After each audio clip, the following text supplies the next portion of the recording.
It goes back since I was finishing high school. At that time, my dad was diagnosed with prostate cancer. So I was back in Venezuela and my home country.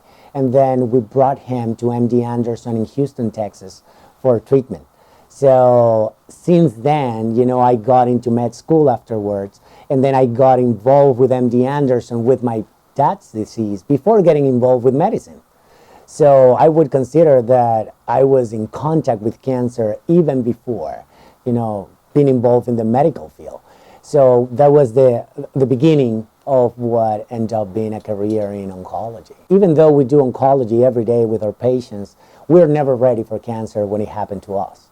So it's a different view when you deal with your patients, and of course you feel empathic of what's going on with them, but when you feel it, firsthand, it's very different.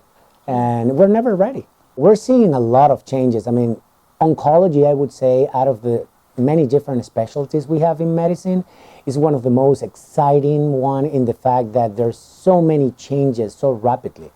And we have seen a shift in treatment to less invasive type of treatments, to type of medications, immunotherapy, sometimes non-chemotherapy agents that, basically allow us to treat more patients with less kind of side effects. There is a tendency, and it's very popular now to talk about personalized medicine, where basically what we do is we try to target our treatments to specific genetic mutations that the cancer, different cancers can have.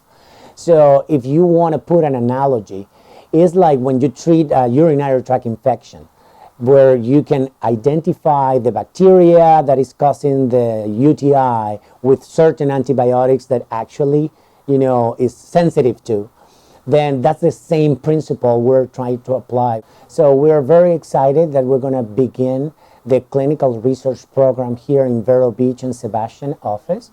It's a program that we have been working on, for the last few months, and we're very excited to start it very soon. If you have the premise of treating your patients as your family member, that's what the patients want. They want to feel that their doctors are treating them, like the same way you would treat your mother, your father, your sister, brother. That's the type of rapport you should establish with the patient, and that definitely helps with the treatment, with the relationship with the patient and the nursing staff, the rest of the staff, and ultimately, that will be reflected in the outcomes of the treatment. 100% of our patients needs help, regardless of if the outcome, that we face is not the one that we want. But I think, every patient needs help, and I think we can provide that, with treatment, with personal support, with family support. I think, there are a million ways that we can help the patients and the family. So if you see it in that way, I think you're making an impact, in their lives and eventually, in the outcome.